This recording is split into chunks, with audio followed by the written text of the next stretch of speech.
So hello guys, welcome back to my channel. स्वागत है आपका जॉब्स बाय संदीप पर। आज का हमारा टॉपिक है उत्तर प्रदेश का संपूर्ण भूगोल। इसे हम 3 पार्ट में कंप्लीट करेंगे। पहले पार्ट में भौगोलिक स्थिति से पठारी क्षेत्र दक्षिण तक कवर करेंगे। तो चलिए बिना टाइम वेस्ट के वीडियो को स्टार्ट करते हैं।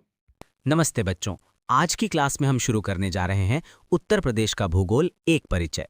जैसा कि आप जानते हैं, उत्तर प्रदेश हमारे भारत का हृदय है, क्योंकि यह भारत का सबसे अधिक जनसंख्या वाला राज्य है। आपके आने वाले एग्जाम्स जैसे यूपी पुलिस, एसएससी और रेलवे के लिए ये बहुत ही महत्वपूर्ण टॉपिक है। इन एग्जाम्स में यूपी स्पेशल जीके से सीधे प्रश्न पूछे जाते हैं। हमारा आज का लक्ष्य क्या है? हमारा लक्ष्य है मैप और नोट्स के माध्यम से पूरी यूपी जियोग्राफी को कवर करना। यहाँ एक एग्जाम ट्रिक हमेशा याद रखिए, भूगोल को हमें रटना बिल्कुल नहीं है, बल्कि मैप में लोकेशन देखकर इसे समझना है। ये सेक्शन आपके एग्जाम का गेम चेंजर साबित हो सकता है। आज के इन नोट्स को पढ़कर आपके 3 से 4 मार्क्स एकदम पक्के हो जाएंगे, क्योंकि इसमें दिए गए सभी फैक्ट्स पिछले वर्षों के प्रश्न पत्रों यानी PYQs पर आधारित हैं। तो चलिए बिना किसी देरी के अपनी क्लास की शुरुआत करते हैं। आइए बच्चों, अब बात करते हैं कि यूपी ज्योग्राफी का आपके एग्जाम्स में क्या वेटेज है और ये किन परीक्षाओं के लिए सबसे ज़्यादा महत्वपूर्ण है। स्क्रीन पर देखिए, ये मुख्य रूप से यूपी पुलिस कांस्टेबल और SI, RO ARO, UP PSC और इसके साथ ही एसएससी और रेलवे एग्जाम्स के लिए बहुत ज़रूरी है। इन परीक्षाओं में इस टॉपिक से डायरेक्ट क्वेश्चंस यानी सीधे सवालों की भरमार होती है।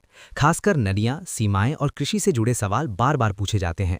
अगर हम की पॉइंट्स की बात करें तो आपको पता होना चाहिए कि स्टेट लेवल एग्जाम्स में भूगोल से लगभग 10 से 15% प्रश्न आते हैं। इसलिए आपकी तैयारी का पूरा आधार मैप बेस्ड लोकेशंस होना चाहिए। जब आप मैप के जरिए जगहों को दिमाग में बिठा लेंगे तो एग्जाम में कोई भी सवाल गलत नहीं होगा। इसे अच्छी तरह से अपनी कॉपी में नोट कर लीजिए। अब हम आते हैं उत्तर प्रदेश की भौगोलिक स्थिति और क्षेत्रफल पर। ध्यान से देखिए, अगर हम अक्षांश यानी लैटिट्यूड की बात करें तो यूपी 23 डिग्री 52 मिनट नॉर्थ से 30 डिग्री 24 मिनट नॉर्थ के बीच स्थित है। वहीं देशांतर यानी लॉन्गिट्यूड में ये 77 डिग्री 3 मिनट ईस्ट से 84 डिग्री 39 मिनट ईस्ट तक फैला है। अब बात करते हैं इसके क्षेत्रफल की। उत्तर प्रदेश का कुल क्षेत्रफल 2,40,928 वर्ग किलोमीटर है। क्षेत्रफल की दृष्टि से भारत में इसका रैंक चौथा है। इससे पहले राजस्थान, मध्य प्रदेश और महाराष्ट्र आते हैं। यहाँ आपको एक PYQ फोकस पॉइंट पर विशेष ध्यान देना है। एग्जाम्स में कई बार पूछा गया है कि यूपी का क्षेत्रफल पूरे भारत के क्षेत्रफल का कितना प्रतिशत है। इसका सही जवाब है 7.33%। इसे अपनी नोटबुक में अच्छे से हाईलाइट कर लीजिए बच्चों, ये बहुत महत्वपूर्ण है। इस स्लाइड में हम समझेंगे यूपी के विस्तार और इसके चरम या सीमांत बिंदुओं को, जिन्हें हम एक्सट्रीम पॉइंट्स कहते हैं। अगर हम मैप पर देखें तो उत्तर में सबसे ऊपर है सहारनपुर और दक्षिण में सबसे नीचे है सोनभद्र। इसी तरह पूर्व में सबसे आखिरी जिला है बलिया और पश्चिम में है शामली। पूर्व से पश्चिम तक यूपी की कुल लंबाई 650 किलोमीटर है, जबकि उत्तर से दक्षिण तक इसकी चौड़ाई 240 किलोमीटर है। इसे आसानी से याद रखने के लिए मैंने आपके लिए एक एग्जाम ट्रिक बनाई है, SSBS यानी सहारनपुर, सोनभद्र, बलिया और शामली। यहाँ एक बहुत ही महत्वपूर्ण बात और याद रखनी है। सोनभद्र पूरे भारत का एकमात्र ऐसा जिला है जो 4 राज्यों की सीमाओं को स्पर्श करता है ना? कितनी रोचक जानकारी, इसे बिल्कुल मत भूलिएगा। चलिए आगे बढ़ते हैं और देखते हैं उत्तर प्रदेश की सीमाएं और इसके पड़ोसी राज्य। हमारा उत्तर प्रदेश अपनी सीमाएं कई राज्यों के साथ साझा करता है।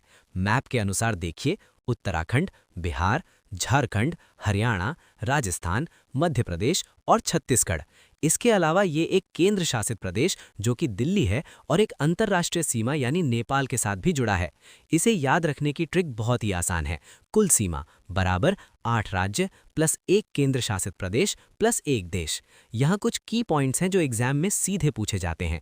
अगर पूछा जाए कि यूपी की सबसे लंबी सीमा किस राज्य के साथ है तो जवाब होगा मध्य प्रदेश, और सबसे छोटी सीमा वो हिमाचल प्रदेश के साथ लगती है। इन सभी पॉइंट्स को अपने दिमाग में अच्छे से सेट कर लीजिए बच्चों।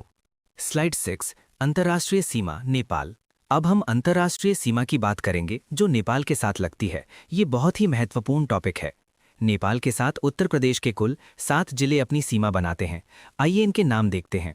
पीलीभीत, लखीमपुर खीरी, बहराइच, श्रावस्ती, बलरामपुर, सिद्धार्थनगर और महाराजगंज। क्या इन्हें याद करना मुश्किल लग रहा है?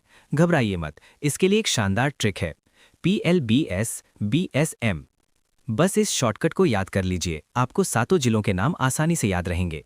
यहाँ एक और खास बात ध्यान देने वाली है जो मैंने नीचे लिखी है। लखीमपुर खीरी उत्तर प्रदेश का क्षेत्रफल के हिसाब से सबसे बड़ा जिला है। एग्जाम में अक्सर सबसे बड़ा जिला पूछ लिया जाता है और चूंकि ये नेपाल बॉर्डर पर भी है इसलिए इसकी अहमियत और भी बढ़ जाती है। स्लाइड 7 राज्य सीमाओं के महत्वपूर्ण तथ्य। बच्चों, इस स्लाइड में हम राज्य सीमाओं से जुड़े कुछ बहुत ही महत्वपूर्ण तथ्यों को गहराई से जानेंगे। अभी हमने बात की थी कि सबसे लंबी सीमा मध्य प्रदेश के साथ है, लेकिन आपको ये भी पता होना चाहिए कि मध्य प्रदेश के साथ उत्तर प्रदेश के कुल 11 जिले सीमा साझा करते हैं। वहीं सबसे छोटी सीमा हिमाचल प्रदेश के साथ है, जहां हमारा केवल एक जिला जो कि सहारनपुर है उससे जुड़ता है। अब यहाँ एक VVIP PYQ है, यानी पिछले सालों का बहुत ही खास सवाल। सोनभद्र हमारे भारत का इकलौता ऐसा जिला है जो 4 राज्यों को स्पर्श करता है। वो 4 राज्य कौन से हैं? ध्यान दीजिए, मध्य प्रदेश, छत्तीसगढ़, झारखंड और बिहार। ये सवाल परीक्षाओं में इतनी बार आ चुका है कि आपको इसे अपनी उंगलियों पर याद कर लेना चाहिए। इसे अपनी कॉपी में स्टार मार्क कर लीजिए। स्लाइड 8 उत्तर प्रदेश का भौतिक विभाजन। अब हम उत्तर प्रदेश के भूगोल के अगले चरण यानी भौतिक विभाजन की तरफ बढ़ते हैं। अगर हम उत्तर प्रदेश को भौगोलिक दृष्टि से बांटें तो इसे मुख्य रूप से 3 भागों में विभाजित किया जा सकता है।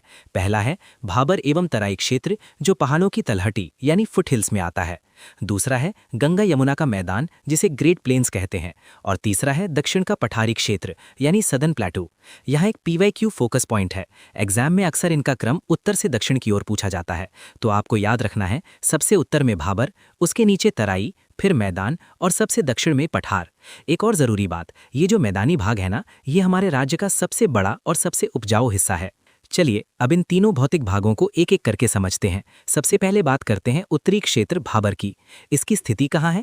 ये शिवालिक पहाड़ियों के ठीक नीचे यानी तलहटी फुट हिल्स में स्थित है। अगर बात करें यहाँ की मिट्टी की तो ये कंकड़ पत्थर और मोटे बालू से बनी होती है।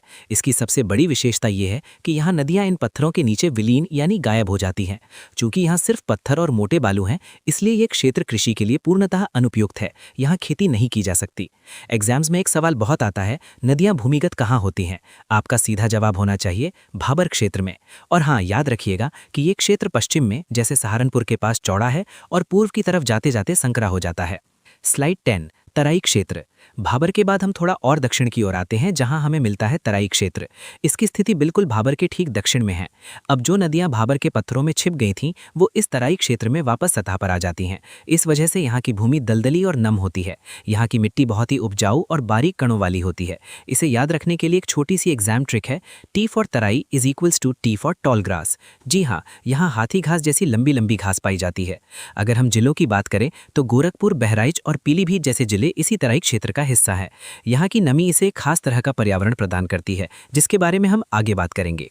स्लाइड 11 तराई क्षेत्र कृषि और पारिस्थितिकी। तो बच्चों अब देखते हैं कि इस तराई क्षेत्र की कृषि और पारिस्थितिकी कैसी है। नमी और उपजाऊ मिट्टी के कारण यहाँ मुख्य रूप से गन्ना और धान की बम्पर पैदावार होती है। वन्य जीवों की बात करें तो यहाँ बहुत सघन वन पाए जाते हैं। आपको पता होना चाहिए कि उत्तर प्रदेश का एकमात्र national park Dudhwa national park जो लखीमपुर खीरी में है वो इसी तराई क्षेत्र में स्थित है। लेकिन यहाँ एक समस्या भी है। अधिक वर्षा और दलदली जमीन होने की वजह से ये क्षेत्र जापानी इंसेफेलाइटिस नामक मच्छर जनित रोग के प्रति बहुत संवेदनशील है। एग्जाम के लिए ये PYQ फोकस पॉइंट हमेशा याद रखें।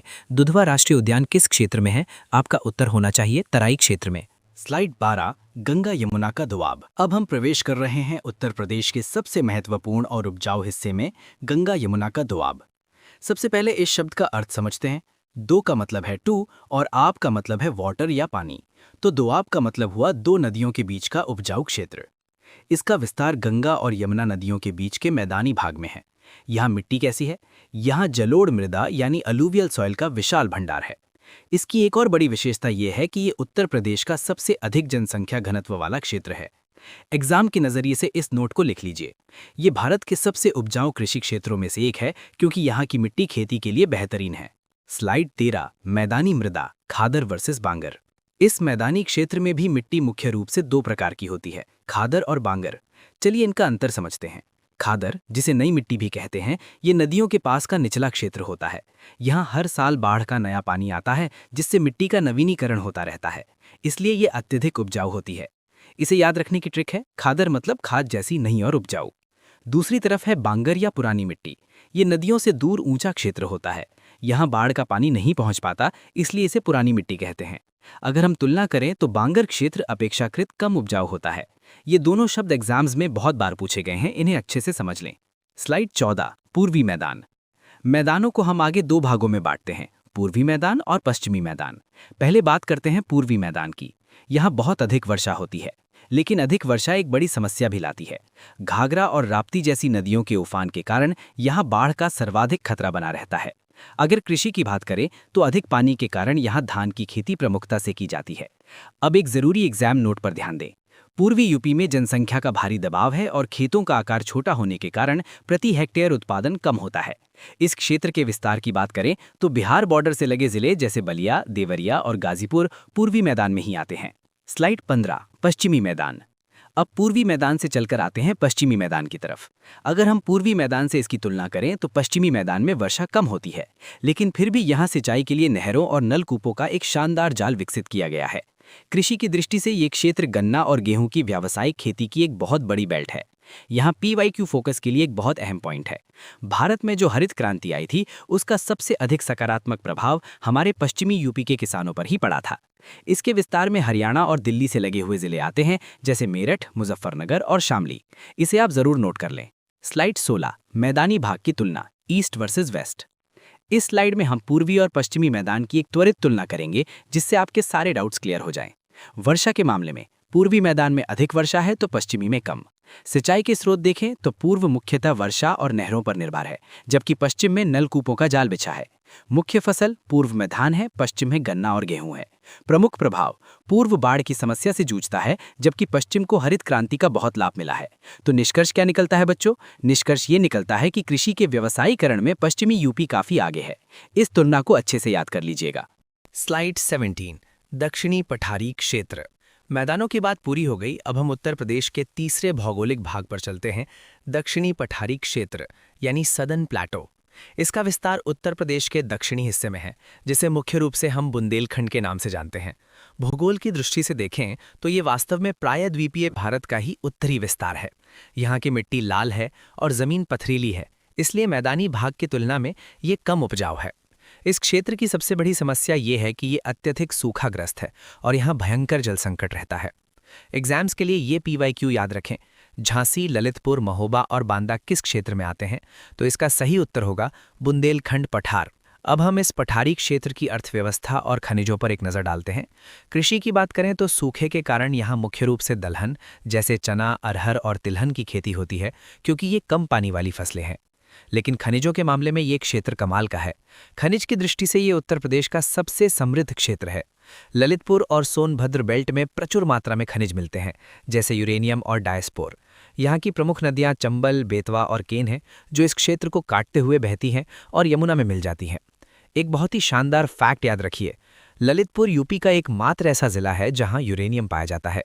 ये पॉइंट एग्जामिनर का बहुत पसंदीदा है। स्लाइड 20, उत्तर प्रदेश का अपवाह तंत्र। चलिए बच्चों, भौतिक विभाजन के बाद अब हम उत्तर प्रदेश के अपवाह तंत्र यानी ड्रेनेज सिस्टम को समझते हैं। नदियों के उद्गम के आधार पर हम इन्हें 3 भागों में बांटते हैं। पहला, हिमालयी नदियाँ जो ग्लेशियर से निकलती हैं, ये सदाबहार होती हैं, जैसे गंगा, यमुना और रामगंगा। दूसरा, मैदानी नदियाँ जो झीलों या दलदलों से निकलती हैं, जैसे गोमती, सई और वरुणा। तीसरा, पठारी नदियाँ जो प्रायद्वीपीय पठार से निकलती हैं और वर्षा पर आधारित होती हैं, जैसे चंबल, बेतवा और सोन। की पॉइंट्स में हमेशा याद रखिएगा कि हिमालयी नदियां सबसे लंबी और इनमें जल भरपूर होता है।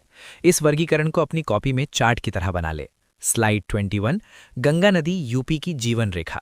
नदियों की बात हो और गंगा की बात ना हो, ऐसा तो हो ही नहीं सकता। गंगा नदी यूपी की जीवन रेखा। आइए इसे मैप पर समझते हैं। गंगा नदी उत्तर प्रदेश में बिजनौर से एंट्री करती है और बलिया से एग्जिट करती है। इसका उद्गम उत्तराखंड के गंगोत्री ग्लेशियर से होता है। अगर हम इसके विस्तार को देखें तो ये यूपी के लगभग 28 जिलों से होकर बहती है और राज्य को 2 भागों में बांटती है। इसे याद रखने के लिए एक मज़ेदार एग्जाम ट्रिक है। गंगा की एंट्री और एग्जिट याद रखें। प्रवेश B से बिजनौर और निकास B से बलिया। है ना आसान ट्रिक? इसे आप परीक्षा में कभी नहीं भूलेंगे। स्लाइड 21, गंगा के किनारे बसे प्रमुख शहर। आज की क्लास की ये हमारी आखिरी स्लाइड है। इसमें हम देखेंगे गंगा के किनारे बसे कुछ प्रमुख शहरों को। मैप पर ध्यान दें। सबसे पहले कानपुर, ये सबसे बड़ा औद्योगिक शहर है और साथ ही सबसे प्रदूषित हिस्सा भी है। फिर आता है प्रयागराज, जिसे संगम नगरी कहते हैं, जहां कुंभ मेला लगता है। इसके बाद वाराणसी, जो हमारी सांस्कृतिक राजधानी है, और अंत में गाजीपुर, जो अफीम फैक्ट्री के लिए जाना जाता है। जाते जाते इस PYQ फोकस को दिमाग में बैठा लीजिए। गंगा यूपी की सबसे लंबी और सबसे महत्वपूर्ण नदी है। स्लाइड। तो बच्चों, इसी के साथ हमारी आज की उत्तर प्रदेश का भूगोल की ये महत्वपूर्ण क्लास यहीं समाप्त होती है। मुझे पूरी उम्मीद है कि मैप और ट्रिक्स के जरिए जो भी हमने आज पढ़ा वो आपको अच्छे से समझ आ गया होगा और आपके नोट्स भी तैयार हो गए होंगे। अगर आपको आज की ये क्लास पसंद आई और इससे आपकी परीक्षा की तैयारी में मदद मिली है तो इस वीडियो को एक लाइक ज़रूर करें। अपने उन सभी दोस्तों के साथ भी इसे शेयर करें जो यूपी पुलिस, RO, ARO या किसी भी अन्य सरकारी परीक्षा की तैयारी कर रहे हैं। ऐसी ही बेहतरीन क्लासेस और परीक्षा की सटीक तैयारी के लिए आपके अपने चैनल जॉब्स बाय संदीप को अभी सब्सक्राइब करें। बेल आइकन दबाना बिल्कुल ना भूलें ताकि जब भी कोई नई क्लास आए तो आपको तुरंत नोटिफिकेशन मिल जाए। मिलते हैं आपसे अगली वीडियो में एक नए और महत्वपूर्ण टॉपिक के साथ। तब तक के लिए इन नोट्स को रिवाइज करते रहिए, अपना ध्यान रखिए और अपनी तैयारी पूरी मेहनत से करते रहिए। धन्यवाद।